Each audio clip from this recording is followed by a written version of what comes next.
ꯏꯔꯥꯠꯐꯨ ꯂꯥꯠꯄꯒꯤ ꯊꯧꯔꯝ ꯈꯪꯃꯤꯟꯅꯁꯤ꯫ ꯑꯍꯥꯟꯕꯃꯛꯇꯗ ꯃꯩꯇꯩ ꯏꯌꯦꯛꯆꯥ ꯃꯌꯥꯝ ꯈ꯭ꯋꯥꯏ ꯄꯨꯝꯅꯃꯛꯄꯨ ꯑꯩꯅ ꯑꯩꯒꯤ ꯌꯨꯇ꯭ꯌꯨꯕ ꯆꯦꯅꯦꯜ ꯑꯁꯤꯗ ꯃꯌꯥꯝꯕꯨ ꯇꯔꯥꯝꯅ ꯑꯣꯛꯆꯔꯤ꯫ ꯀꯪꯂꯩꯆꯥ ꯃꯌꯥꯝꯅ ꯑꯩꯒꯤ ꯌꯨꯇ꯭ꯌꯨꯕ ꯆꯦꯅꯦꯜ ꯑꯁꯤꯕꯨ ꯂꯥꯏꯛ, ꯁꯦꯌꯔ ꯑꯃꯁꯨꯡ ꯁꯕꯁꯀ꯭ꯔꯥꯏꯕ ꯇꯧꯕꯤꯗꯨꯅ ꯑꯩꯕꯨ ꯊꯧꯅꯥ ꯍꯥꯞꯄꯤꯕꯒꯤꯗꯃꯛ ꯃꯌꯥꯝꯕꯨ ꯑꯩꯅ ꯍꯟꯅ ꯍꯟꯅ ꯊꯥꯒꯠꯆꯔꯤ꯫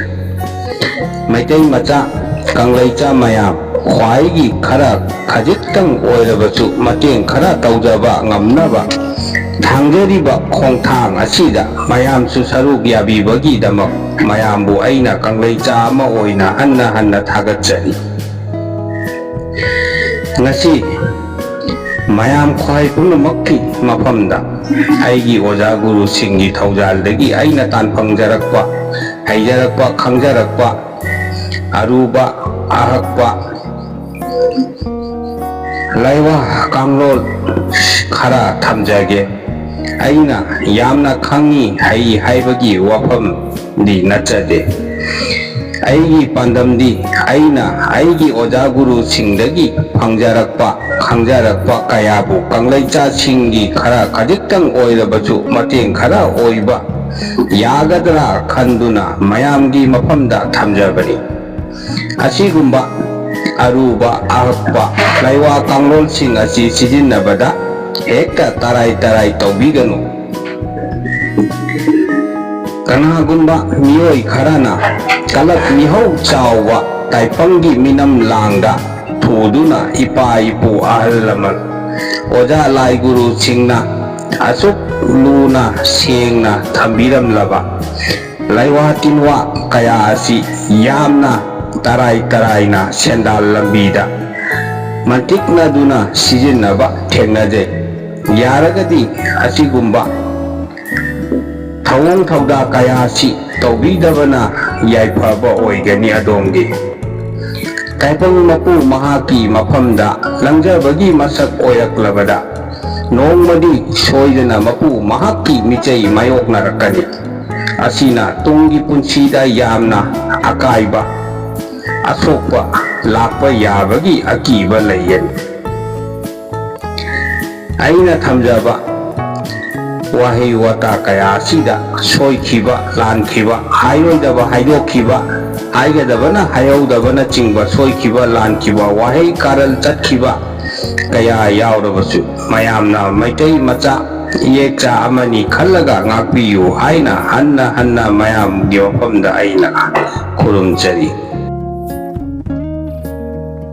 Thauram sintharol khangminnarasi. Malem thakta yamna pafal mayek yekani.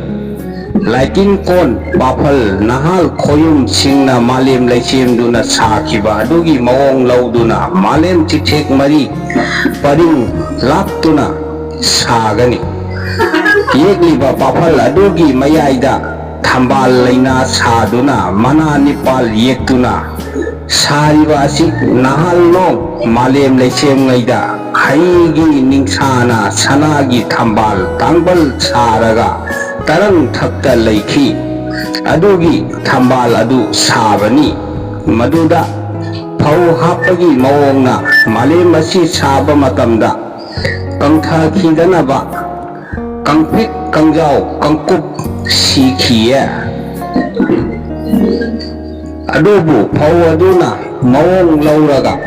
sabani chapu adudi malem laipaki masakni chapu aduda haino mana ahum punbagi mawongna koro khangchet oikiba sachik yuha chengagi saktamni mana manga punbana thawai mangagi min langsangni khoyum laina pambadi malem sembagi thaurambu pami pafalgi chira marida chuk yongliba asidi malem asi semlakpada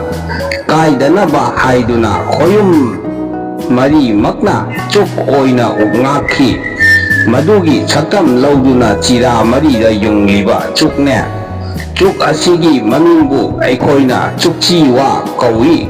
masigi mawong asi haigi linthuptagi puthoktuna malem semkiba aduni ꯆꯨꯛ ꯑꯗꯨꯒꯤ ꯑꯀꯣꯏꯕꯗ ꯂꯪꯂꯥ ꯇꯔꯦꯠ ꯅꯠꯇ꯭ꯔꯒ ꯃꯥꯄꯜꯂꯛ ꯀꯣꯏꯅ ꯌꯦꯠꯀꯅꯤ꯫ ꯂꯩꯔꯣꯟ ꯇꯔꯦꯠ ꯅꯣꯡꯂꯣꯟ ꯇꯔꯦꯠ ꯂꯩꯔꯣꯟ ꯃꯥꯄꯜ ꯅꯣꯡꯂꯣꯟ ꯃꯥꯄꯜꯒꯤ ꯃꯤꯔꯦꯟ ꯂꯥꯡꯁꯪꯅꯤ꯫ ꯂꯪ ꯑꯗꯨ ꯌꯦꯠꯄꯒꯤ ꯃꯑꯣꯡꯗꯤ ꯏꯔꯥꯠꯄꯨꯗ ꯍꯥꯟꯅ ꯂꯪꯖꯤꯟ ꯑꯃ ꯊꯥꯗꯔꯣ, ꯑꯗꯨꯒ ꯂꯪ ꯑꯗꯨ ꯀꯧꯕ꯭ꯔꯨꯗꯒꯤ ꯎꯞꯅ ꯌꯦꯠꯇꯨꯅ ꯌꯦꯠꯑꯣꯏꯅꯅ ꯍꯥꯏꯕꯗꯤ ꯌꯦꯠꯅ ꯂꯩꯗꯨꯅ ꯀꯣꯏꯕꯕꯨꯅꯤ꯫ ꯑꯔꯣꯏꯕꯒꯤ ꯂꯪꯖꯤꯟ ꯑꯗꯨ ꯊꯥꯡꯖꯤꯡ ꯆꯨꯛꯇ ꯌꯦꯠꯄ ꯂꯣꯏꯒꯅꯤ꯫ ꯑꯍꯧꯕꯒꯤ ꯂꯪꯖꯤꯟꯒ ꯑꯔꯣꯏꯕꯒꯤ ꯂꯪꯖꯤꯟꯒ ꯑꯅꯤ ꯑꯗꯨ ꯄꯨꯟꯅ ꯏꯔꯥꯠꯄꯨ ꯑꯗꯨꯒꯤ ꯃꯌꯥꯏꯗ ꯊꯥꯗꯒꯅꯤ꯫ ꯂꯪ ꯑꯗꯨ ꯊꯋꯥꯏ ꯃꯤꯔꯦꯟ ꯂꯥꯡꯁꯪꯅꯤ ꯍꯥꯏꯅ ꯈꯪꯒꯅꯤ꯫ ꯑꯃꯨꯛ ꯈꯪꯃꯤꯟꯅꯔꯁꯤ ꯆꯤꯊꯦꯛ ꯃꯔꯤꯒꯤ ꯆꯨꯛꯀꯤ ꯂꯥꯏꯅꯤꯡꯒꯤ ꯃꯇꯥꯡꯗ꯫ ꯁꯟꯊꯧ ꯄꯨꯕ ꯂꯥꯏꯗꯤ ꯂꯩꯍꯤꯡ ꯀꯣꯟꯖꯤꯔꯦꯟ ꯀꯧꯏ꯫ ꯃꯩꯔꯝ ꯄꯨꯕ ꯂꯥꯏꯗꯤ ꯂꯥꯏꯅꯤꯡꯊꯧ ꯀꯣꯟꯁꯧꯔꯦꯟ ꯀꯧꯏ꯫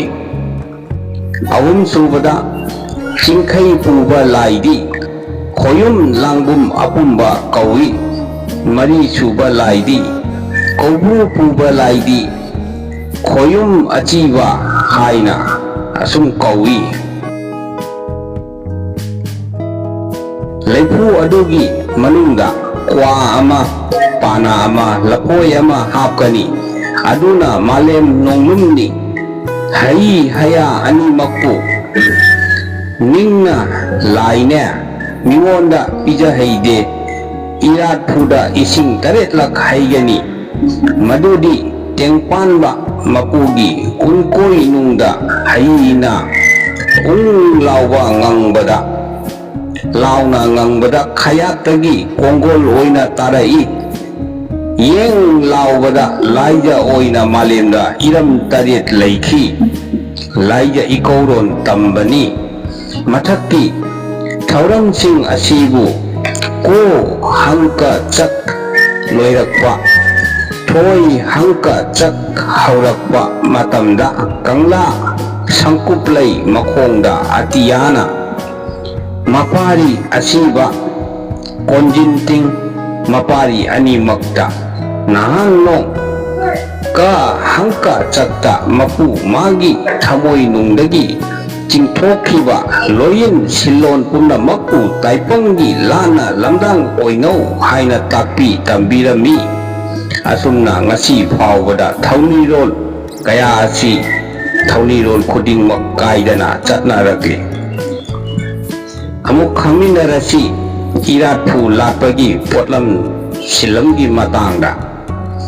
ꯍꯩꯅꯧ ꯃꯅꯥ ꯅꯠꯇ꯭ꯔꯒ ꯇꯥꯏꯔꯦꯟ ꯃꯅꯥ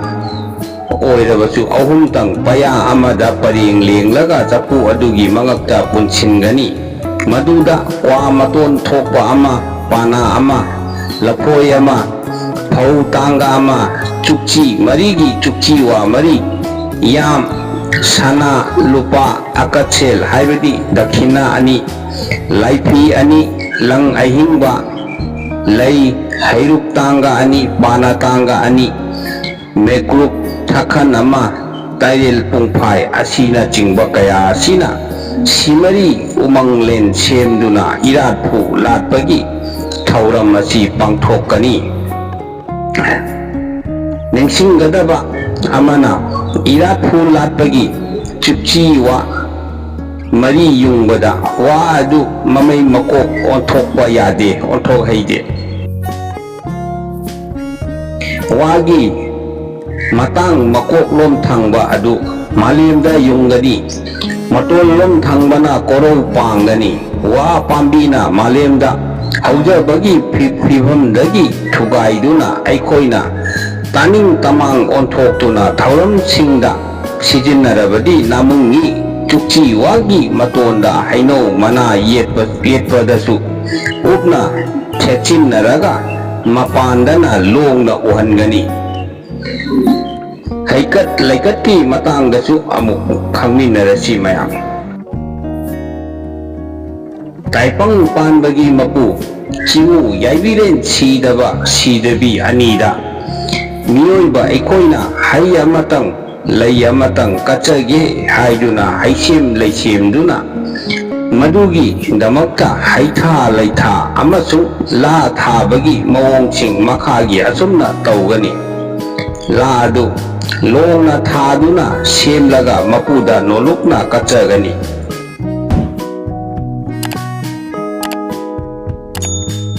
la adu thaba matamda lagi laton matonna laigi mamangda onsinba yade haibadi phambal tangbal lomda maton adu onsinduna thaba yade onthok longna thaduna madugi mathakta hai laina chingba hatuna kachagani haigi luk hailuk katpa hailuk sembada chul tangkapna tangkhai khaidotuna semlabadi tangkhai adu longna haptuna semganiya adumna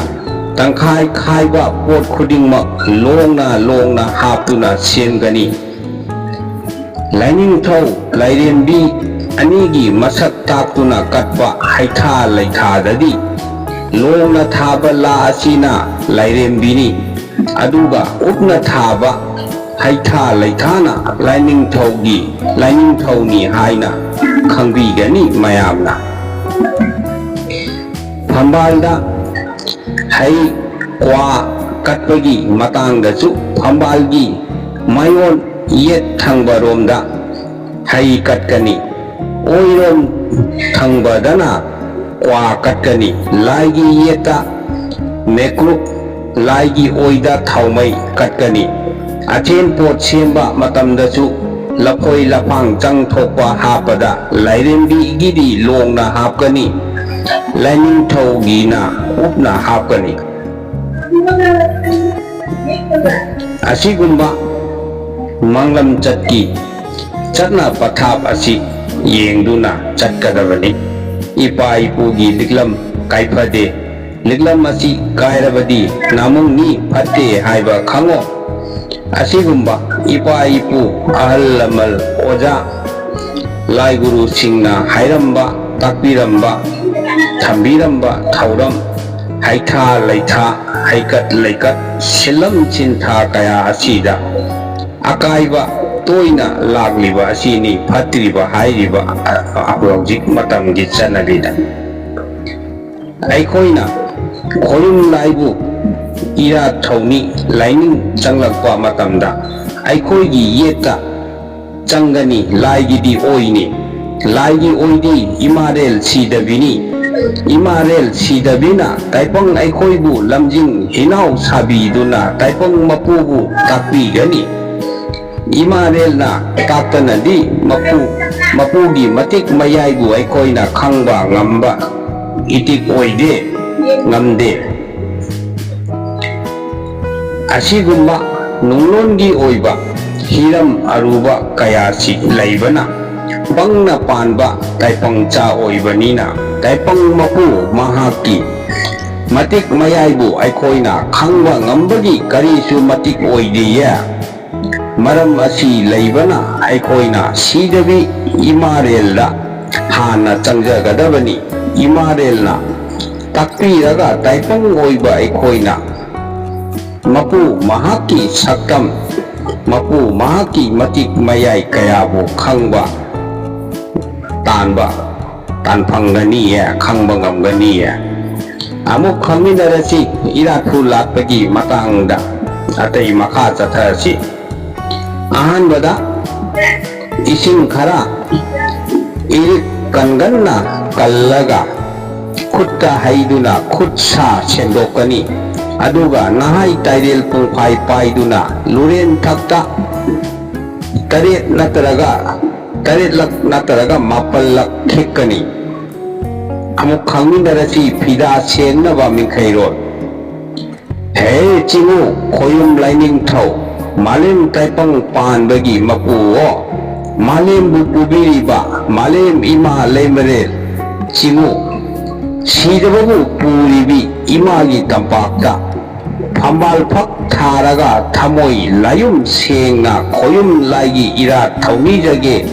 pukning selong niktana nadai rembu pubiyu mafam langbu ꯁꯦꯡꯖꯔꯕꯅꯦ ꯍꯥ ꯍꯥ ꯌꯦꯡ ꯂꯥꯏ ꯈꯣꯏꯔꯝꯕꯗ ꯐꯝꯒꯗꯧꯔꯤꯕ ꯐꯤꯗꯥ ꯑꯗꯨꯗ ꯇꯥꯏꯔꯦꯜ ꯃꯅꯥ ꯄꯥꯏꯗꯨꯅ ꯂꯥꯏꯖ ꯈꯤꯛꯂꯦꯟ ꯆꯥꯏꯗꯨꯅ ꯁꯦꯡꯗꯣꯛꯀꯅꯤ ꯐꯤꯗꯥ ꯑꯗꯨ ꯈꯨꯠꯅ ꯁꯣꯛꯇꯨꯅ ꯂꯩꯄꯛꯇ ꯑꯍꯨꯝꯂꯛ ꯀꯠꯂꯒ ꯐꯝꯒꯗꯕꯅꯤ ꯐꯝꯂꯕ ꯃꯇꯨꯡꯗ ꯈꯨꯕꯥꯛꯇ ꯏꯁꯤꯡ ꯑꯍꯨꯝꯂꯛ ꯂꯧꯗꯨꯅ ꯍꯥꯞꯂꯒ ꯈꯨꯠ ꯁꯥ ꯁꯦꯡꯅ ꯁꯦꯡꯗꯣꯛꯀꯅꯤ ꯑꯃꯨꯛ ꯈꯪꯃꯤꯟꯅꯔꯁꯤ ꯃꯩꯇꯩ ꯇꯥꯏꯕ ꯃꯇꯥꯡꯒꯤ ꯑꯣꯏꯕ ꯁꯤꯂꯝ ꯁꯤꯟꯊꯥ ꯅꯣꯡꯗꯣꯟ ꯂꯥꯏ ꯅꯨꯔꯥ ꯇꯔꯦꯠ ꯂꯥꯏ ꯄꯥꯈꯪ ꯃꯥꯄꯜ ꯌꯥꯈꯝꯂꯣꯏ ꯅꯤꯄꯥꯜ ꯊꯦꯕꯔꯣꯟ ꯁꯂꯥꯏ ꯃꯥꯄꯜ ꯂꯩꯊꯛ ꯂꯩꯈꯥ ꯉꯁꯤꯒꯤ ꯏꯔꯥꯠ ꯏꯁꯣꯟ ꯉꯥꯛꯄꯤꯌꯨ ꯈꯥꯗ ꯈꯥꯅ ꯆꯥꯎꯕ ꯋꯥꯡꯕ꯭ꯔꯦꯠ ꯂꯣꯛꯅꯤꯡꯊꯧ ꯉꯁꯤꯒꯤ ꯏꯔꯥꯠ ꯏꯁꯣꯟ ꯉꯥꯛꯄꯤꯌꯨ ꯑꯋꯥꯡꯗ ꯁꯣꯔꯥꯔꯦꯜ ꯉꯁꯤꯒꯤ ꯏꯔꯥꯠ ꯏꯁꯣꯟ ꯉꯥꯛꯄꯤꯌꯨ ꯅꯣꯡꯄꯣꯛꯇ ꯑꯆꯤꯕ ꯉꯁꯤꯒꯤ ꯏꯔꯥꯠ ꯏꯁꯣꯟ ꯉꯥꯛꯄꯤꯌꯨ ꯅꯣꯡꯆꯨꯞꯇ ꯊꯦꯡꯀ꯭ꯔꯨ ꯑꯍꯟꯕ ngasi irat ison ngakpiyu thangjing marjing wangbrel kaubu oilei singkhai taruk omanglai saroi humpu mathoi ngasi yaipa thaunijaba asi akai atoi ngakpiyu maikei tara makpu taijari ha yeng mathaki mingkhairel asi irak thauni kudingmakki ahanba maktada khudon bina maikei taramak kapthoktuna taigani aduga irat ison hawgani ikaulorgi laimingi matangda amuk makha tana amuk khangminarasi mayamsu he laija luna lana senglaba atiya sidaba haina atiya sidabana haina ngangbada atiya khaya tagi kongo loina thoklaga yeng haina ngangbada laija ising oiraklabi iyai leima ikhairel namungbi taipang panbabu yopi nabagi damak malemda khonglam taret thokna laikhibi laireima koloidi wangu khong kobru khong chingkoi khong khakpa i luang i chakpa i waikhurembi khonglam taret laiduna taipangbu yopiribi yu sidabagi thaunigi kaujari yangoi khongabira o ha yeng ising hapa kon aduda lay ama thado nakut asina kongi mapanda paiduna mingkhai asi songani aduga tairel pungphai paiduna luren thaktagi khikha bira u nahai nasenglon laiming sonduna koro lonchau purum taigi ko haibadi gauragi londa hairabada asmon tawba haibani tawbagi mawongdi naton ningsha sorgi khongchat sem sagani yetki khutpina naton oida melaga yeta ningsha soradu haina chichillakani aduga amuk yeta melaga oida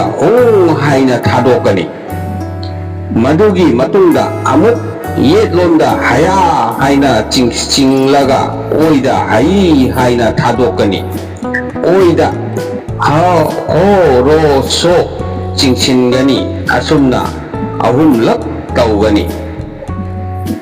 khutpi maruna chinban mathak makhada so khutpi khudon bina naton nachi ani onna ahumlak so khutpiga khudyai gana michi ani da so khutpi khuning thaugana nagi nachi anida ahumlak so'o khutpi khunaubina lengdon anida ahumlak so'o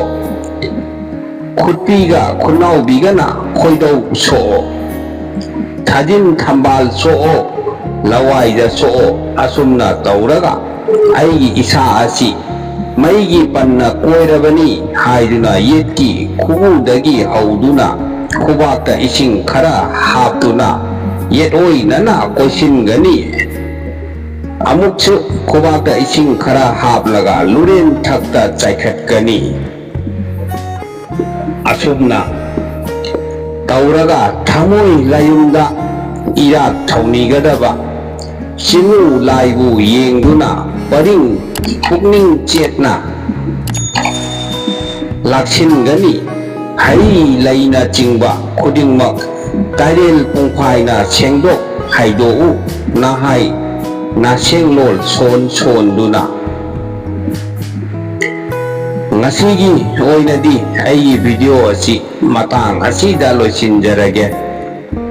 asigi iratfu lapagi mingkhairol silam sinthana chingba kayadi asigi makha tatharakpa iratfu lapagi mingkhairol silam sinthana chingba kayadi aigi makha tatharakpa video da oina amuk khangminnarasi mayam khwai pumnamakna aigi video asi like share amachung comment tawbiyu mayamna aigi YouTube channel asi subscribe tawbiduna thauna hapkatpiyu karigumbada mayamna hainingba hangningba khangningba leibirabasu comment tawbirakpa yagani aduga karigumbada yamna aruba mayamda khanganingdaba yamna personal oiba privacy oiba wapam leibirabadi mayamna aigi FB da oina message tawbirakpa yagani mayamgi privacy secrecy gi mamal aina thamjagani aigi FB gi link aigi video asigi description da oina hapchakhrabani mayamgi dama asigumba khangbada yamna kanaraba atai su mayam ama leiri ataidi aigi matangi video blog asida amuk hanna khangminnarasi hayum sidaba mapu hong kulu sidaba